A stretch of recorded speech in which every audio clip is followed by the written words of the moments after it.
Ladies and gentlemen, welcome to the final episode of season 2 of the JJF1 podcast. We are here to briefly talk about the Abu Dhabi Grand Prix. But more importantly, we are here to do our driver and team report cards for the year, as we did last year. So Jordan, another season has come to a close. What's going through your head right now? I want F1 back. It's been way too long. Currently, we're in exam period. I am, and Not me. nothing to look forward to on the weekends. So, it's sad. You know, That's it. It's sad. it's Mattia Bernardo left Ferrari. That's the biggest thing we've heard from F1 in the past Well, 2 weeks. actually, I have some more news to talk about since the last time we recorded. I have a bunch of notes. Um, First off, well, yeah, like you said, first off, Matteo Binotto is leaving Ferrari. Is Um, leaving Ferrari. well, he resigned from Ferrari. He resigned with heavy air quotes for those who are not watching the YouTube. Yeah. Heavy air quotes. Look, the man got kicked out. Let's be real. Ferrari just said, "Hey, you screwed the pooch this year. We had Yeah. to give you we gave you all the tools you needed. You were not able to figure out how to knock the hammer. Yeah. And when a championship is on the line, a year where it's not like they were even close to Red Bull, and they had the machinery to do so. I don't think there's much excuses for that. In the I previous think it's just Ferrari doing Ferrari things, which at this point we've watched all season has just been hilarious to watch. It's been disappointing, but it's been hilarious at the same time. Yeah, and I think that it's time. There's rumors that Fred Vasseur might be coming up to from Alfa Romeo, and then there's rumors that they're going to hire somebody internally too. But that's something to keep an eye on. Fred Yeah. Vasseur may be the next Ferrari. Uh, team. I think Cyril should definitely try his hand at Return. Ferrari. Well, if you look on the Instagram comments of when Mattia Bernardo left Ferrari, everyone's saying Seb for team principal at Ferrari. No, no way, not a chance. Not a chance. The guy's literally been like out of F1 for 30 seconds. I don't there's no way he's gonna come back. No, no, no. Um, so yeah, also we have our final two spots in the driver lineup that have been confirmed. Mick Schumacher is out, Hulken back. Um, I think this is the Haas lineup is just these drivers that we are incapable of getting rid of for reasons that no one understands.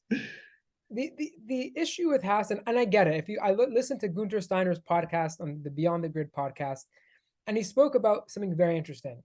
He said that we can either grow with Mick or we can grow to Nico's level. Nico's an experienced driver that's been to multiple teams, and we could use that experience for us to grow as opposed to grow Nick ourselves, to grow Mick ourselves. So I kind of see where he's getting at. Now, do I think that there are other experienced drivers that are in the driver market? Yes, I do think there are other younger experienced drivers in the driver market that they could have gone instead of Nico Hülkenberg. I don't like I don't get why people are so obsessed with Nico Hulkenberg. I mean, I like him as a super sub, but I don't think that he's been out of F1 officially for like 3 years now without a full-time drive, right? Right. And In he's those in he's those in those 3 years, he drove 4 times. yeah, like I don't see the point in that in bringing him on to Haas. I mean, I would rather they either keep Mick or bring someone from the Ferrari Academy, or hell, even Antonio Giovinazzi. Like Yeah, Nico Hulkenberg has had opportunities in competitive machinery and has done nothing with it. Nico Hülkenberg is notorious for never getting a podium and having the most starts in F1 to never get a podium. Exactly. I mean, he also could have won in Brazil in when he was leading in a Force India for a while, but then he blew his opportunity. I mean, like what? I I don't understand. I think that going for somebody with experience makes sense. But But do I think it makes sense for Haas? I just don't think they should have gone with a rookie, but I don't think they should have gone with somebody that has no experience. yeah. Well, I mean, what are like other options would be like Where Daniel Ricciardo, so which yes, Stoffel Van Dorn, Ricardo were those who were like in the mix. I could vibe with Van Dorn. Because at least Van Dorn won Formula E. He won something, and not only that, but he was very young when he left F1. Yeah, I mean, he was a victim of Fernando Alonso, the teammate killer. So, Yeah. um, Next is going to be Lance Stroll. please God, no. I'm not ready for that. Um, and then the second seat that is being filled is Logan Sargent is officially confirmed at Williams. We got an Uh, American back in F1. I It's screamed gonna in be bald so eagle. it's gonna be so funny hearing an American accent on team radio. I remember the first time I heard Lance.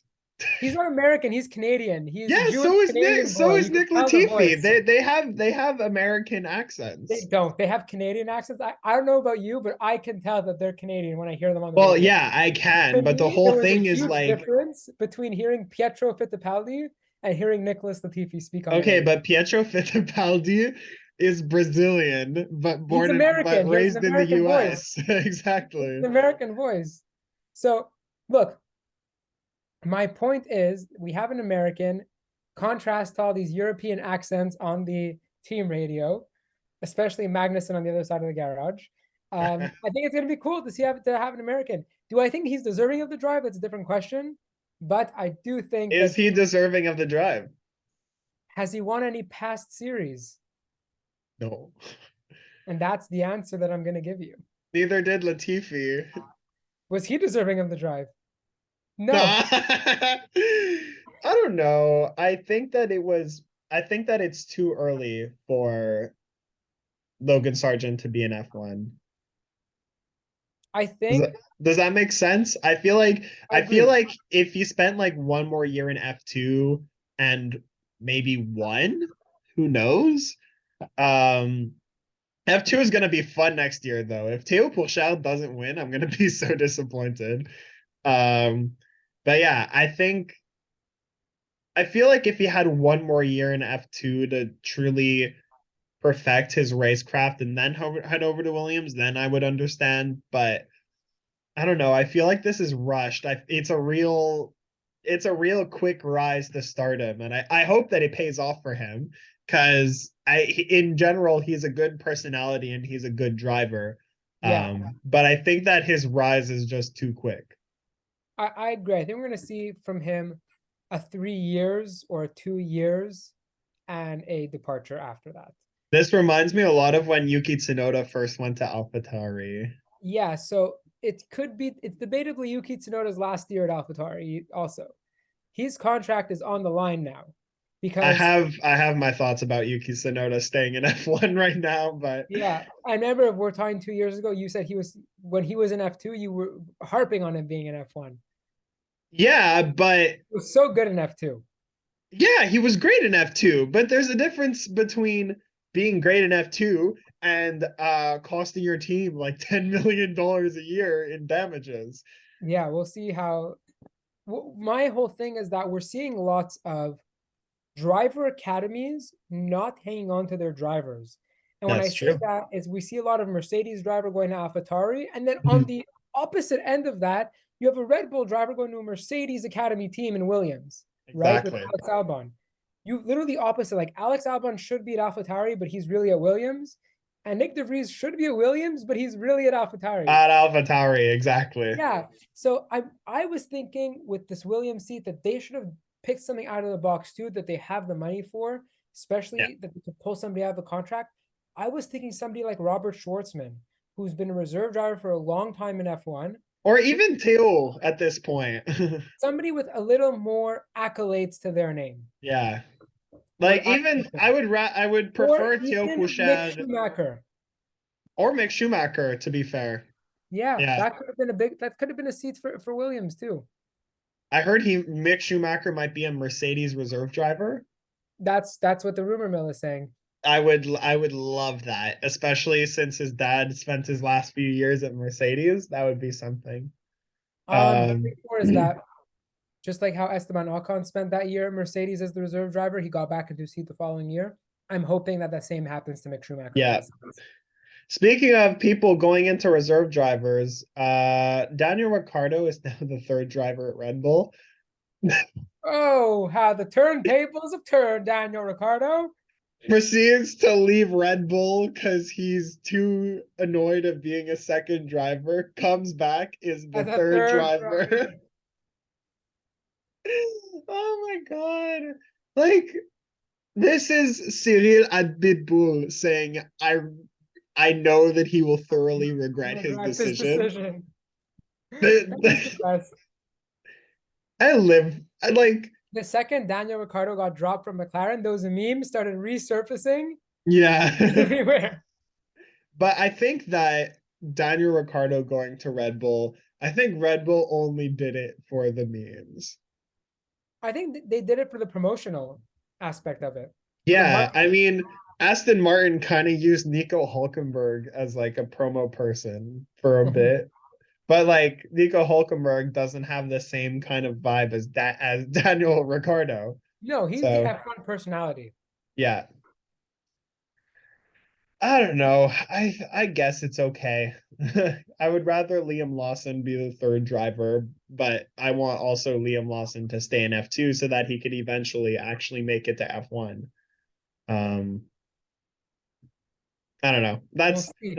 That's my stance. Also, I just want to say that I correctly predicted Logan Sargent going to Williams like halfway through the season, so that He was very did. nice. Um, I said it would be also, Piastri, but that was the whole that did not go well. yeah, very much did not go well. Also, final news. I am so happy to announce that Shanghai is not coming back in 2023. The question remains though, what replaces Shanghai, Jonah? You know what? At this point, somewhere with money. Because it's people are saying, oh yeah, Portimao's gonna come back. But Portimao, I don't think so. I don't think that Portimao's gonna come back. I think that they're gonna find a way to give the US a fourth race, or they're going to go somewhere in the Middle East that doesn't have a race already. I like Dubai has a grade A circuit and no one's said anything about it. So I think they're going to a continent they've never been before. I you think they're think gonna go to Kailami? I think they're going to South Africa. Mm. I think there's a big push for it. I think Stefano Domenicali has spoken about it multiple times in the news Yeah, that he he's wants to go definitely to said Africa. that they want to race in Africa. So I think they're gonna go to Kailami to replace it. That's my Yeah. bold prediction. Bold, I don't know, Um, but that's my prediction. you know what? I would also like to see Malaysia come back. I feel like Everyone that would wants to be see fun. Malaysia, and what will be so cool is Malaysia under the floodlights. Yeah. I've heard that as a rumor. Yeah, I've heard that too. Yeah. Malaysia under the floodlights. Or like even then, there are other circuits that we've gone to in F1 in the past that currently aren't on the calendar that should be back. Like I enjoyed the Korea International Circuit for the few years that it was there. Um even like the track in India, the Bud International Circuit, I feel like Okay. that would be cool also. Um I feel like liking the Korea circuit is a hot take, apparently, because I don't know. Apparently, a lot of people don't like the circuit. I enjoy it. It's fun. Deal with it.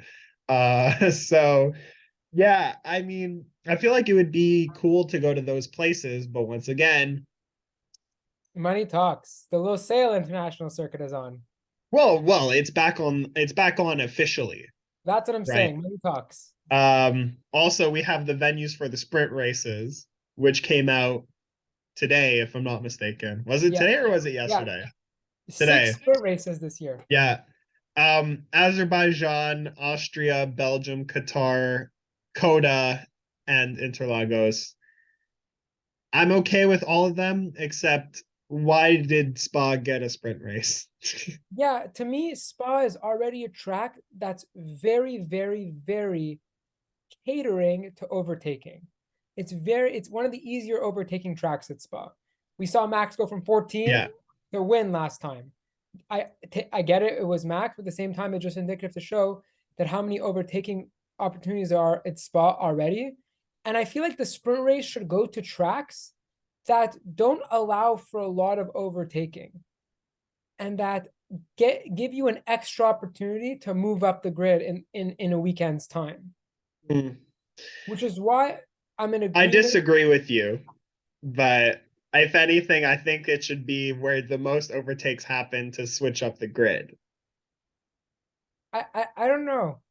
I think that it should be at the tracks that are missing something. There's a reason why a lot of viewers don't watch Monaco, and it's because there's barely any overtaking opportunities.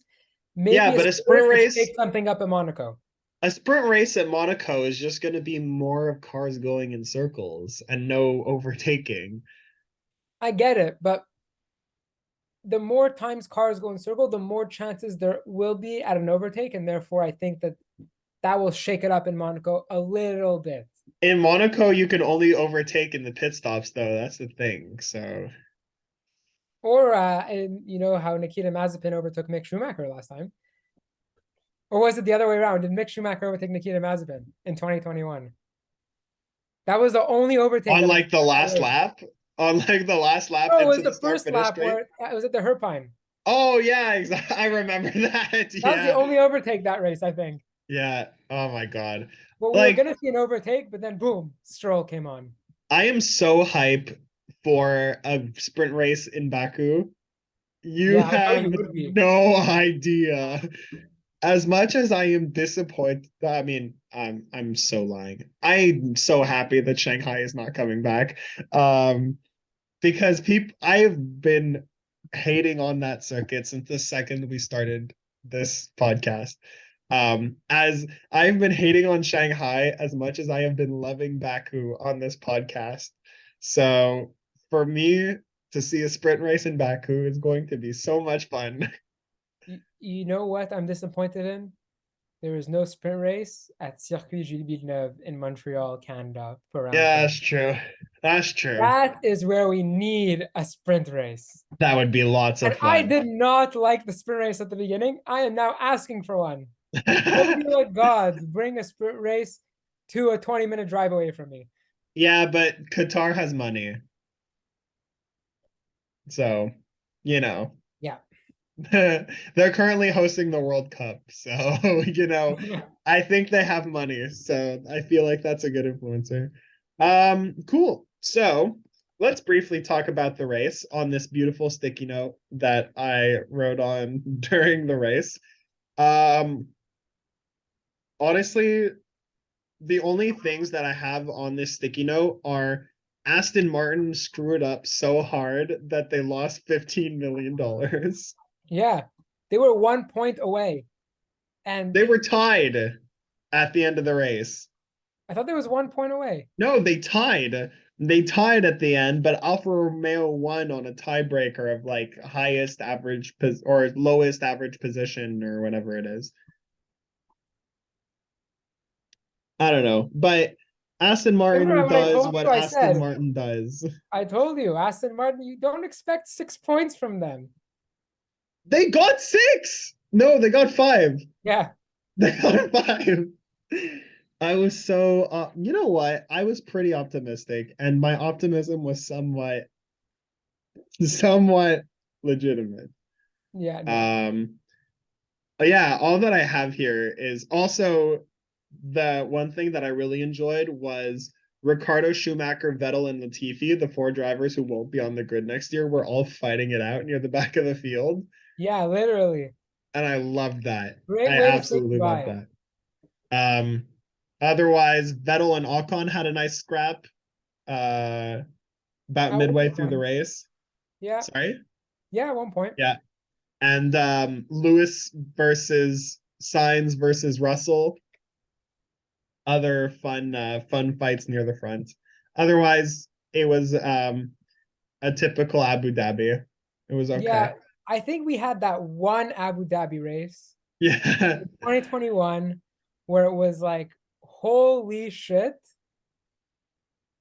And now it's just back to regular business as usual. Business as usual. Max won like 7 races ago, so it's okay. Abu Dhabi only is important slash fun to watch when it's a title contender, a title deciding race. Correct. I agree. Um, the circuit's beautiful, by the way. Because I was there like a month ago and it was very nice. Um, but yeah, otherwise, it's time to go into the nitty-gritty of roasting every single person on the grid. So, same thing as last year, F to A for the drivers. And are we gonna give the team in general a ranking No, well, this just time? the drivers. Just the drivers? Okay. So F to A based on constructors championship reverse order. Mm-hmm. So starting in 10th with a total of 8 points to their name is Williams with Nicholas Latifi, Alex Albon, and Nick DeVries. So Nick DeVries gets an A for me. I completely agree. That drive in Monza was fantastic, especially on a rookie debut in a Williams scoring points. He earned that seat at AlphaTauri, and he gets an A in my books as well. Yeah, I think that was the most interesting thing about the Italian Grand Prix because otherwise it sucked. Yeah, um, Jordan, Nicholas Latifi, our Canadian boy who's no longer on the grid. I'm gonna give him a D, not an F, but I'm gonna give him a D. I think it was his worst season to date. I think that even he can agree with me on that. He was an absolute no-show, always a lap behind everyone, 30 seconds behind everybody. Um, but I will say that he had some times was like showing a bit of like, oh, but it's like one or two times. So I'll give him a D. He didn't fail, but he did. Nicholas Latifi fails for me. He did, yeah. I see that. I see that. Nicholas Latifi gets an F for me. I mean, come on. How far off the pace can you be? Even I think the most representative moment of it is that Nick DeVries got a point in Italy with having absolutely no preparation in the car. Was he not Yeah, driving for Aston Martin in FP1 of that weekend? literally.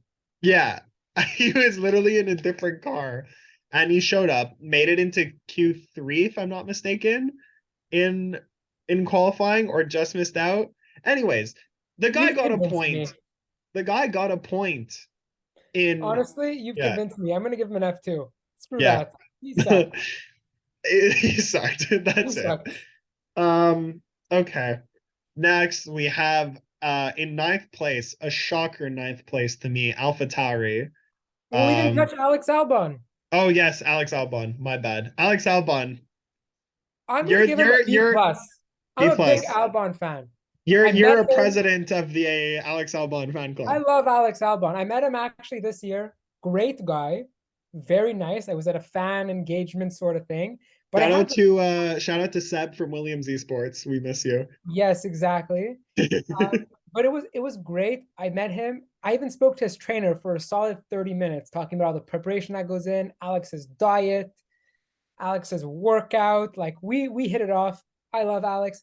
He impressed me because he, when he had a shocking points showing in a Williams where you're like, wow, Alex Albon got points. I feel like that happened multiple times this season, and for me, that's a B plus. I 100% agree with you. If any, I'm giving Alex Albon, yeah, a B plus is deserved for Alex Yeah, Albon. Um, I think one standout moment for me of Alex Albon, I feel like that's how I'm going to be rating my drivers is what's the biggest standout moment for them. Uh, is for me, it's definitely in Australia where he went every single lap bar one on the same tire and yeah. got a point. or 2 points? Did he No, finish he in got a ninth? point because he had to pit stop a lap before the race, so you have to change your tires. Yeah, And he got the point even with that pit stop. exactly. So Alex Albon gets a B plus for me. It's he also showed in the machinery that was given to him that he definitely deserves a spot on the grid. Maybe not at Red Bull, but on the grid nonetheless. I agree. Um, okay, so now we get to go to AlphaTauri. Shocker, ninth place AlphaTauri with Pierre Gasly and Yuki Tsunoda. I guess I'll start Yuki. Yuki for me gets a D. Um, just it was such a bad season for AlphaTauri, but I think it was just a worse season for Yuki Tsunoda. I, I was Um, I was gonna give him an F. The yeah, whole fair enough. the whole point of being at AlphaTauri is to show those guys at Red Bull, hey, I need to come up now because I'm good. He didn't show that. He said, hey, I need to get sent back to F2 because I suck. That's what he said this year. Yeah, that's fair. He was just not on it this year. I don't know, like he kept crashing. I mean, he crashed in that's enough. Here's my standout moment for Yuki Tsunoda. He crashed in the dry in Montreal just because his brakes locked up into turn one. Yeah, I remember that actually. Why? Why, Yuki? Why? No, it was turn It two. was It turn was two, yeah. technically. Anyways, you get the idea. That's my standout moment for me for Yuki Tsunoda. He gets a D from me. He gets an F from you. Yeah, you're Anything right. else? Anything else you want to add to that? No, How do you rate Pierre Gasly then? I was really disappointed in Pierre Gasly's season. But because I'm a Pierre Gasly fan, I am blaming it more on the car than I'm blaming it on him because he was further along. He was more up the pace than Yuki, even when Yuki didn't crash, but he still didn't perform. We were used to seeing Pierre Gasly consistently in Q3 in the past 2 years. Mhm. He was a no show this year. Q2 out, Q3 out most of the time, and was a no show. So because he, to me, was more of the car's problem than it was his problem, I'm gonna give him a C plus. I'm giving him a D just because I feel like, especially since he's going to Alpine next year, this was supposed to be like what in hockey the term is the contract year. You know what I'm talking about? Yeah, Like the year where all of a sudden you're about to be a free agent next year and you got to prove yourself. and you got to prove yourself, and But normally you go on and on and on and completely exceed expectations. Jonah, you have to remember one thing. This wasn't a contract year for him. At the That's beginning true. He was signed. at the beginning of the year, before the summer break, it was winter break for us Canadians. Before the summer break, AlphaTauri fully made a post. We are so glad that Yuki Tsunoda and Pierre Gasly will be in our driver lineup for 2023. Exactly. Pierre signed an extension. He didn't feel the pressure I for him. I don't know. I feel like also, even though AlphaTauri had a worse car, regardless of the state of the car, Pierre Gasly over the course of the last few seasons consistently overperformed in that car, and I did not see that from him this year. I think regardless, especially after last year He was Yuki so would good. where Yuki would be out in Q2 and Pierre would be like P5. Yeah. This is I feel like it's sure half the car's blame, but I think the other half is purely Pierre's blame. So I'm giving him a D for that. I feel like it was just this is not giving me hope for him going into Alpine next year. Let's move on to Aston Martin. It's Nope, said we're by not there yet. oh, it's Haas. It's Haas next. See, this is the low expectations I have of Aston Martin. Yeah, so by the way, Alpha Tauri had 9 point sorry. AlphaTauri had 35 points. Haas had 37. Wow. And you were saying, talk about Haas. Or no, So you we were have talking Mick about Aston Schumacher, Martin. and Mick Schumacher did not get a seat next year. For that reason, I'm going to say this was an F year for Mick Schumacher.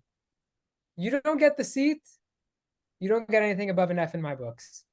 I'm giving Mick Schumacher a C. I think he was okay. I think he was I way off he of Kevin Magnussen's pace. You know that Mick Schumacher in races actually performed better than Kevin Magnussen. Like something like a 2-to-1 ratio. I remember I saw this on F1's Instagram recently where Mick beat in terms of beating each other in races, Mick beat Kevin 14 times, whereas Kevin beat Mick 6 times. Really? Yeah. Interesting. I didn't even know that. Isn't that interesting to see? Meanwhile, one of them doesn't have a seat, and it's not the guy that's outperforming in races. Interesting. He to me was Here, hold on. always I behind have I Kevin when have he the watched me. graphic in front of me here. So in races, Mick beat Kevin 13 times. Kevin beat Mick 8 times. However, in qualifying, Kevin beat Mick 16 times and Mick beat Kevin 6 times. Interesting. I didn't know that actually. So now you know. I revised my grade. My grade is being revised. We'll hit a C also for Okay. Jonah.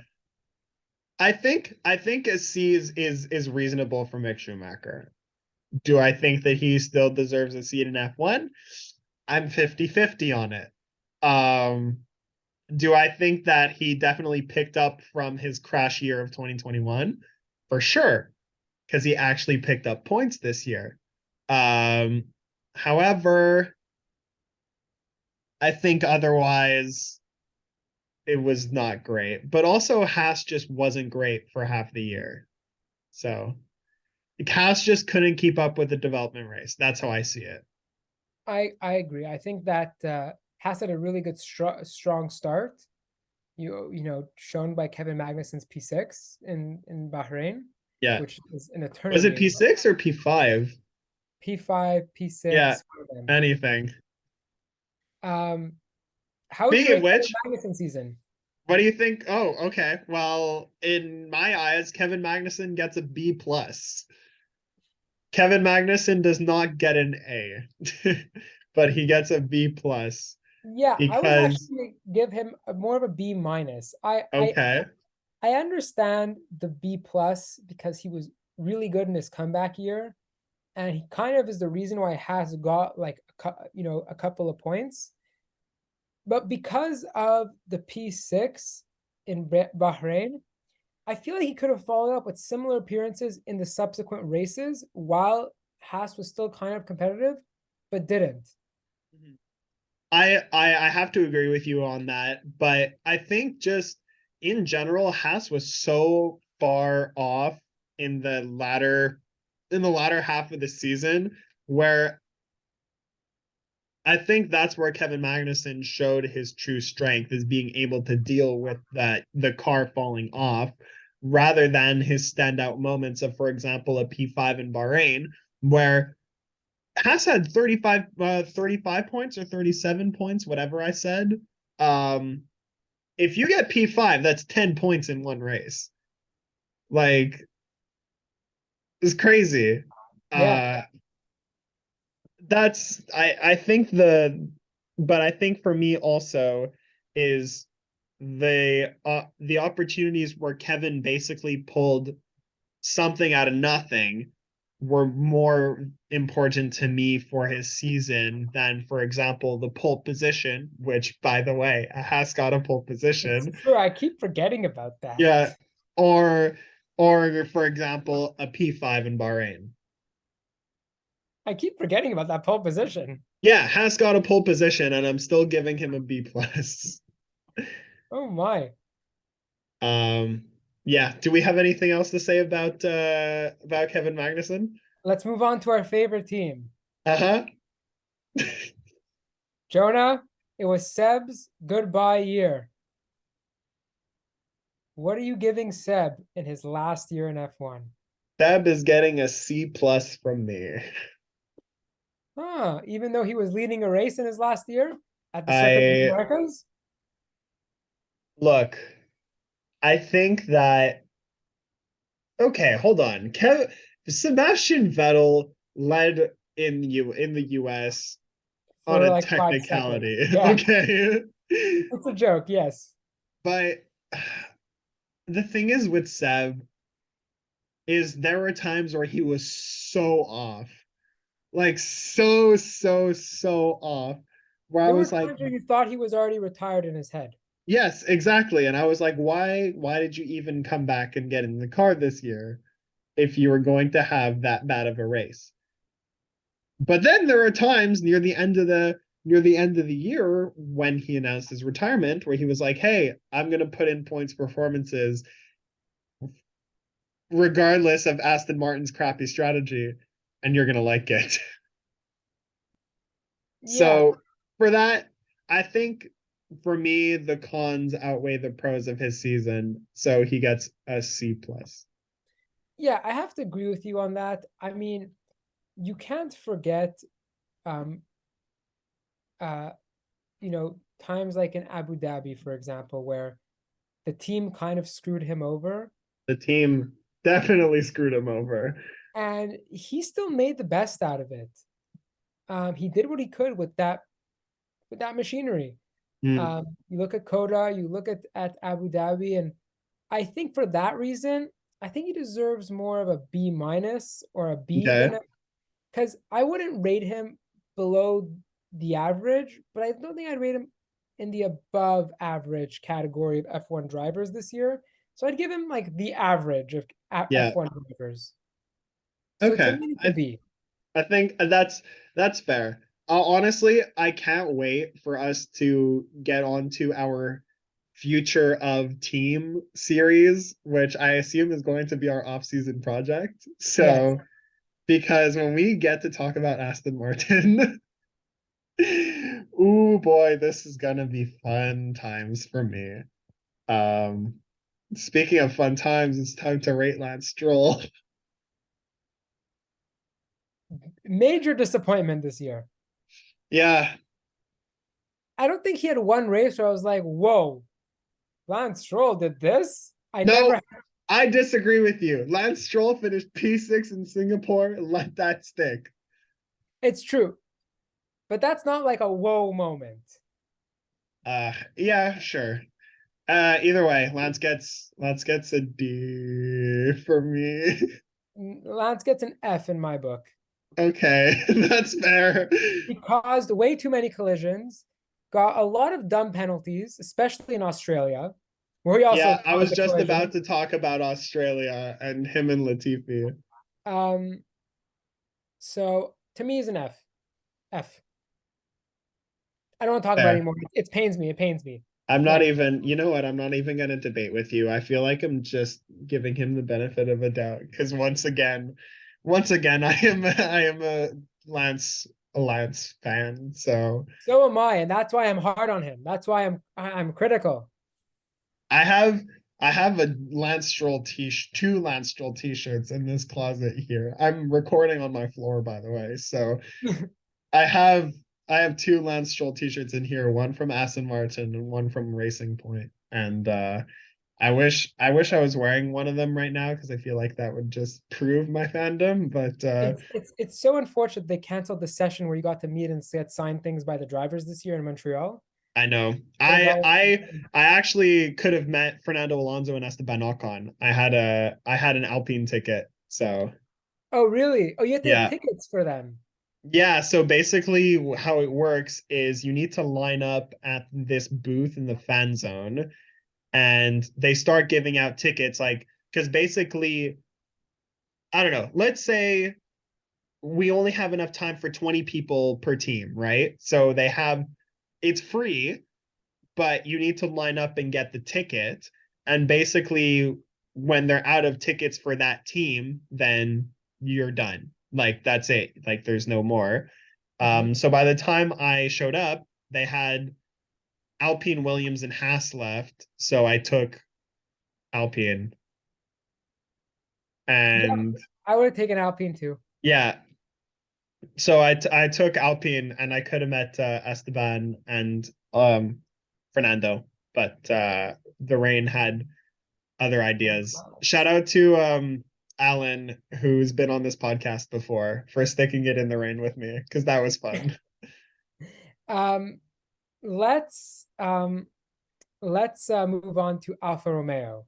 Alfa Romeo P6. So Haas had 37 points, Aston Martin had 55, and Alfa Romeo also had 55.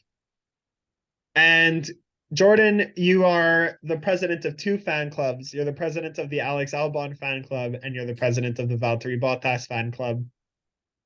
Hey, no hate Valtteri Bottas. He was skating in Finland earlier this week In with a Habs Munchausen sweatshirt. in Habs attire, in Habs gear. He is a Habs fan. So am I. This is why we love Valtteri Bottas. But Habs no, in all legend. seriousness, Valtteri Bottas gets, for me, a C minus. Valtteri Bottas was doing great at the beginning of the year. Fantastic. He outqualified Lewis Hamilton in the opening race. That was my most proud moment To in this whom it year. may concern. And he was doing okay. It was the last 2/3 of the season where he was garbage. Nowhere. Garbage. And that's why I give him a C minus, because he was good at the beginning of the season, but he really dropped off and it was really disappointing. You know, next year is his, like you said, contract year. We'll see how he performs. He claimed that he would be a better performer when he's not in a contract year, because Mercedes always gave him 1+ option contracts. This time he got a 2-year contract, so he had certainty for 2 years that he was going to perform better. He didn't.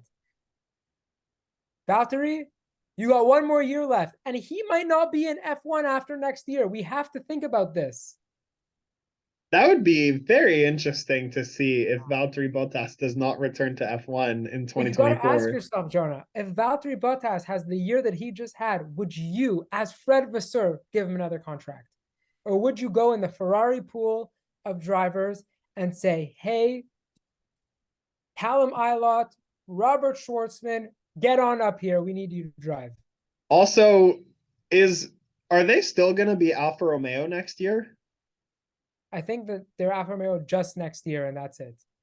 When does the I thought, because I know the Alfa Romeo partnership ends before Audi takes over. Yeah, in 2023. Okay, so they're still going to be Alfa Romeo next year. Yeah. Great. So Jordan, let's be on the lookout in December 2023 for discount non-existent Alfa Romeo gear. So that we could get gear from a no longer functioning team, just like I have my Racing Point jacket. So yeah, Valtteri Bottas gets a B for me. Wow, you're nice. I am nice, which is crazy compared to how I treated him last year. But yeah, Valtteri Bottas gets a B for me. I feel like the performances that he put in at the beginning of the year. By the way, he still finished 10th in the championship. So I think that says something. So I think just his very good performances in the beginning of the season outweigh his really bad back half. Killing it at the beginning of the season, but we also have to remember that he's at a bottom team. He's at like an academy team. He's not at a top team or a midfield team anymore. That's why I think he gets a B. Yeah, he was putting in some midfield performances in the season. The reason why I'm giving a C plus is because for me, it really did not go well the last half of the season. And I asked myself, if this stint of races of him not doing so well in the last half of the season continues to next year, I don't know if he'll be renewed. Well, you know what? Let's talk about how we can compare him, and that's who actually should get a C plus, and that's Zhou Guanyu. Yeah, Jordan Because, Yu did not live up to the what I thought he was going to be, which is really well, unfortunate. I think he did okay in his rookie year. Notice how I said in his rookie year at the end of the sentence. Yes, but he was also the only rookie this year. And to be fair, he does win Rookie of the Year. All They right. gave him a trophy. Yeah, literally, he was the only rookie. He had a fastest lap, by the way. He did? Yeah, Oh in wow. Suzuka. Was it No, Suzuka? I don't I think don't know. so, actually. It was at some point. But yeah, I don't know. Joe Guan Yu, I thought he was going to be more than what he was. But again, I do have to remember, sometimes get a little ahead of myself. He is in a bottom team. It's not a Alpine or McLaren here. Hmm. I think points on debut was definitely a good start. Yeah. But otherwise, like, I think that he did fine. He didn't have like a Nicholas Latifi kind of rookie season. But he also didn't have a Lewis Hamilton type of rookie season. It Yeah. was it was somewhere in the middle for me. So that's why it was a C It was plus. like Sebastian Vettel's BMW Williams rookie season. That's a very good analysis. That's very good. That's very, very good. Yeah. All right, controversy time. P5, McLaren Racing. Daniel Ricciardo gets an F for me. Same. Great. No controversy then. No, I think he deserves to be an F1, but this was a bad year. I don't think he deserves to be an F1. We've had this conversation for a few episodes now, so oh man. Daniel Ricciardo. Lando Norris, though, he gets an A. Lando Norris, to me, doesn't just get an A. I think he's one of the few A plus drivers this year. Ooh, okay. He is the only driver that is not in the top three teams to get a podium. That's exactly what I was going to talk about. He is the best of the rest of the driver standings. And he consistently was a top 10 finisher in a team that, may I remind you, had a double Q3 exit in the first two races. Q1, you mean?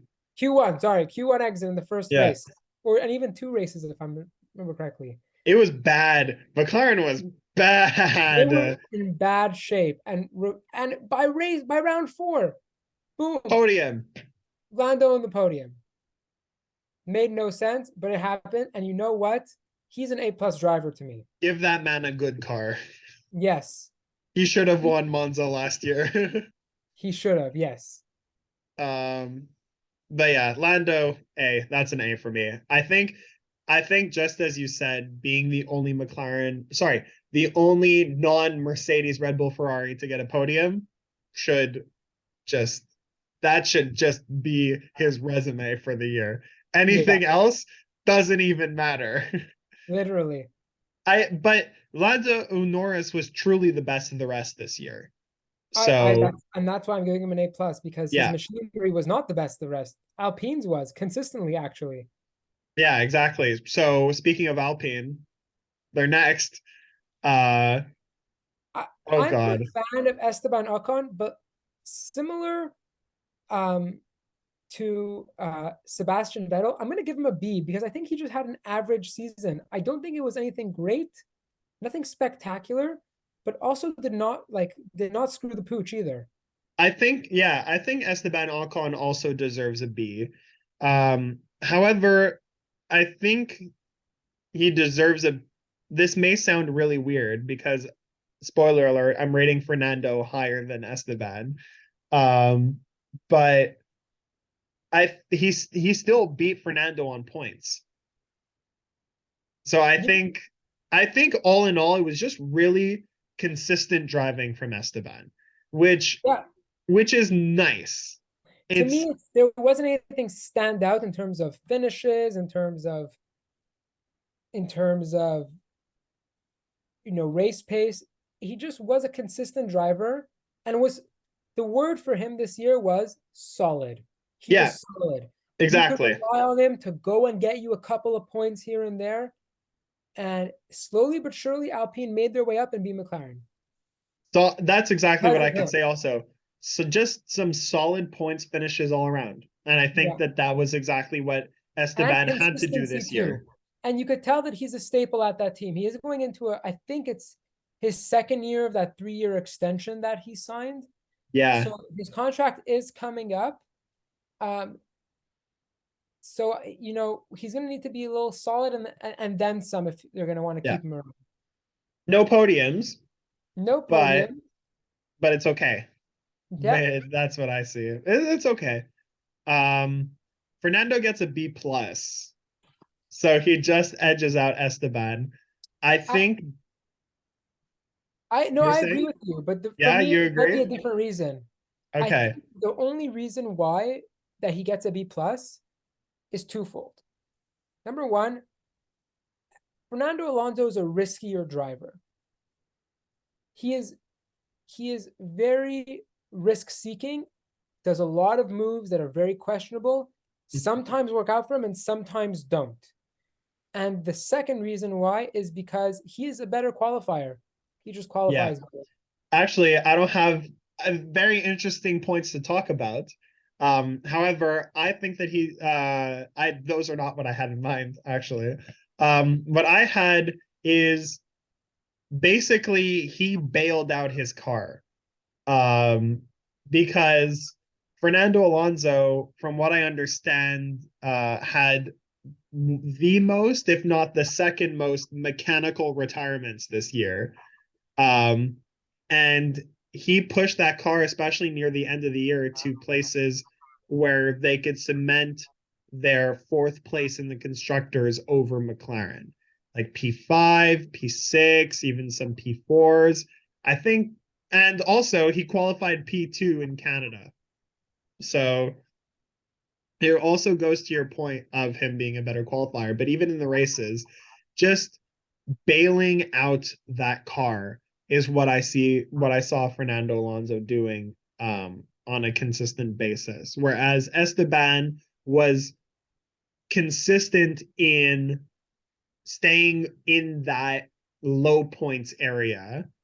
Fernando might have had a few ups and a few downs, but when his highs were there, they were very high. Um, I think also that his time, like, I'm going to compare this to Aaron Rodgers in football, where in I was it 20, yeah, so in 2020 Aaron Rodgers' successor at quarterback was drafted by the Green Bay Packers. And it was basically a way for Green Bay to say, hey, listen, Aaron, you're basically out the door. Like, it's time, like maybe one or two more seasons because we have this next guy in line waiting for you. And Aaron Rodgers basically said, hey, listen, you think that you're going to push me out? No, no, no, not so fast. And proceeded the year after to win the MVP. So I feel like that is the current state of Fernando Alonso. Oh, you think I'm done? Try again, because I'm not gone. I'm not gone. Watch me. Yeah, I completely agree. Um, and I think it's crazy how he's still like a really good qualifier and driver at this point in his career. Yeah, 100%. And I don't know. I've been back and forth on Alonso going to Aston Martin, so I'm just not going to say anything at this point. Yeah. Let's speak about Ferrari. No, Mercedes. Oh, right. P3. Right. Just to show you how big the gap was, by the way. Alpine had 173 points in fourth place. Mercedes had 515. Oh my God. Yeah. Um, George Russell gets an A plus. He's a race winner. Enough said. I'm saying an A, not an A plus. He didn't really like. No, he gets an yeah, he gets an A plus. Screw it, he gets an A Yeah. plus. He got some top five finishes. What am I to say? What Lewis was it? Hamilton was getting out in Q3 in Saudi Arabia, and he was in the top five. Yeah, exactly. And I think that regardless of the fact that he might have taken out a few people in the last few races, he still gets an A+ from me. Yeah, he gets an A+. Nothing to 10, say. what was it, 10 consecutive top 5 finishes for the beginning of the season or something like that. Um, Yeah, Podiums galore, race wins, win, A+ win, win. season. Race win. Race win, one race win. Yeah. Um, At the Lewis Sao Hamilton Paulo gets an GP or the A. Brazilian GP?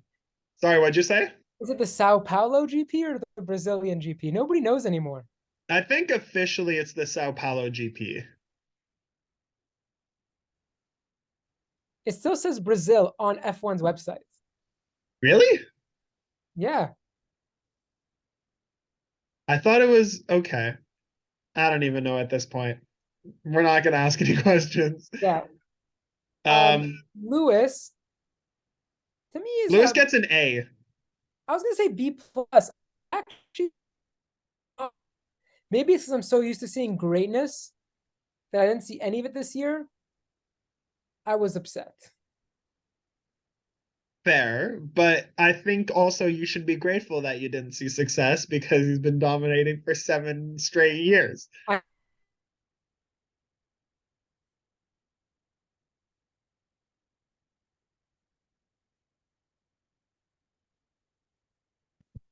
So yeah, anyways, Lewis Hamilton, I mean, he was very good for a very long time, so I think it's okay that he, took a step back this year. That's that's what we have. there were some yeah. That's it. Let's move All right. on. Let's move on to Ferrari. I can't wait to talk about Ferrari. Let's talk about Ferrari. If I give any driver on the grid an A++, this is my highest rated driver this season. Carlos Sainz deserves an A++. Jonah, are you there? It keeps freezing. It does. The footage keeps freezing, but it's okay. I understand what you're trying to say.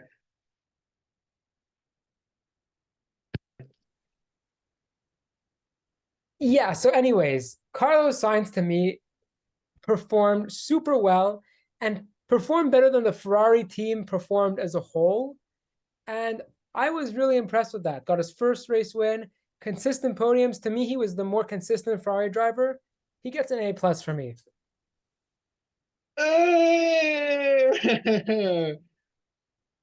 I'm gonna have to disagree with you. I think Carlos Sainz gets a B. This is our first big disagreement. Yeah, I don't know. Yes, Carlos Sainz did well, but Carlos Sainz didn't do Charles Leclerc well. And I think there were times where Carlos was just consistently off the pace. I think there were times where he was off the pace, but I think there were more times that he was on the pace and being able to compete with Charles. And you don't typically see that coming from a second driver. There Yeah, were more times that Carlos Sainz was competing with Charles than Sergio Perez was competing with Max Verstappen. but Perez has more wins than Sainz This season, this he season. has That's one true. more win than Sainz this season. Yeah, but one. So yeah, but two is still bigger than one. I agree, but I think that at the same time, he for his second season at Ferrari, for him being relatively young and him just performing in comparison to Charles Leclerc with the pressure that he had and the team that he had, I Mm. think that he deserves an A+. I I don't know. I don't think so. I feel like no, his accolades are definitely well deserved, but I don't think it's an A++ season from him. I think that it's the most A++ season we can Okay. possibly. I disagree, but that's what we're here for. Let's move on to the constructors winners. No, we didn't talk about Leclerc. Oh, why am I forgetting Leclerc? Um, Leclerc gets a B. Hot take. wow. I was gonna give him even worse. Oh, whoa. Okay, I'm I was listening. gonna give him a C plus. Okay. Okay, let's hear me out. Sure, Ferrari did Ferrari things and lost him the championship, but he also did things himself that lost himself that championship. And I Yes, think that all the highs are very, very high, but the lows were super, super low for Leclerc. However, winning races and being that first Ferrari win in 3 years definitely must have felt good. And because of that, I'm giving him a B. I think Ferrari losing the championship was just a bad combination of his risky driving and um and Ferrari being Ferrari. Yeah. I think in France, and in France, France. he had a chance to really make a statement that they're Yeah. going to be back for the latter of the season, and he didn't. I will never forget Monaco, but that was just Ferrari doing Ferrari things. That too. Like, okay, let's go through the races that he like. Imola, he definitely could have won if he didn't lock up. Um, he could have won in France easily, Mm-hmm. which both of which were entirely his fault. Was it? No, he won in Australia, right?